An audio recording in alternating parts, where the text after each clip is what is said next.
was 12, my dad lived in this trailer park up in New Hampshire.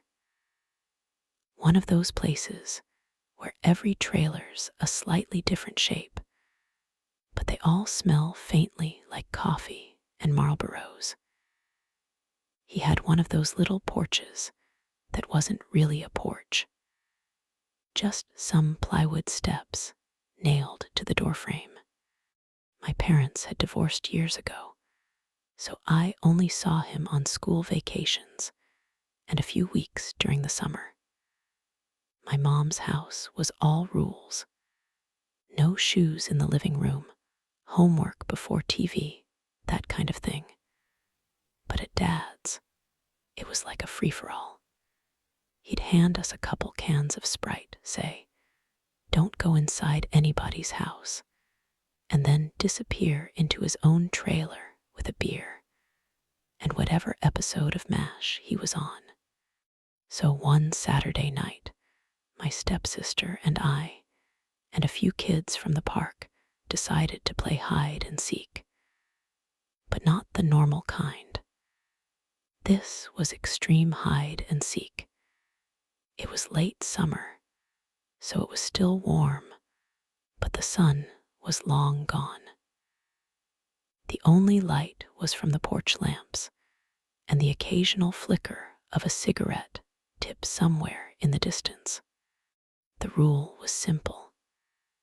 You could hide anywhere in the trailer park, as long as you didn't go inside a house or trailer, which meant we had range. Between the trailers, under porches, behind the propane tanks, it was like our own little nighttime kingdom. Now, next to the trailer park, there was this big open field. To get to it, you had to go through a heavy metal gate. You know the kind, chipped red paint, rusted chain, squeaks like it's screaming every time you move it.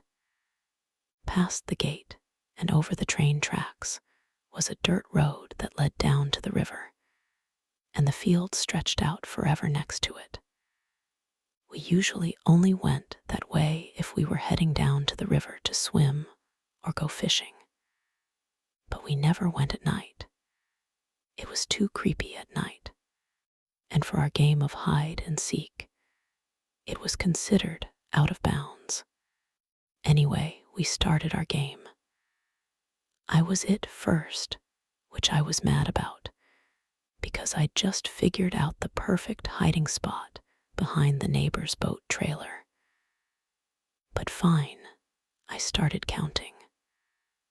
1 Mississippi, 2 Mississippi, 30 Mississippi. And then I took off, trying to find everyone. It took me forever, but eventually I found everyone except one kid. Eddie. Eddie was a year younger than me and always trying to show off. He was the kind of kid who'd eat a bug if you dared him to. And of course, he'd be the one to break the rules. We looked everywhere. Behind the trailers, down by the mailboxes, even under old Mrs. Spencer's deck where she kept her cats. Nothing. Finally, someone said, maybe he went into the field. We all kind of froze, because the field at night was different. During the day, it was like someplace out of a family movie. Grass swaying, birds chirping. People would often walk along the field. It was peaceful, but at night, it looked like something from a horror movie.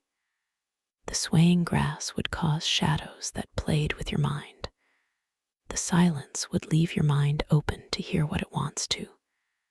Still, we were brave, or stupid. So we crept down the dirt road, past the gate. The air changed as soon as we stepped through. It got colder, quieter. I could hear the crickets stop, one by one. The moonlight was bright enough to see, but everything looked washed out. Silver and strange. We called Eddie's name a few times, and that's when we saw it. At first, I thought it was a dog, just a shape moving through the grass. But then it lifted its head, and it wasn't a dog. It looked like a goat, but different. Its hair was white, almost glowing, like it was lit from inside. But there were spots that looked disheveled, like it was decayed and rotting. And its eyes, God, its eyes, were solid black, not like pupils, but just black holes, like someone had poked them out. It didn't move toward us or anything. It just stood there, but I'm not sure it was even standing. It looked more like it was floating. We couldn't see any hooves. It was like they had rotted off. Either way, it was staring right at us. And then it bleated, not loud, but low and broken, like it came from underwater.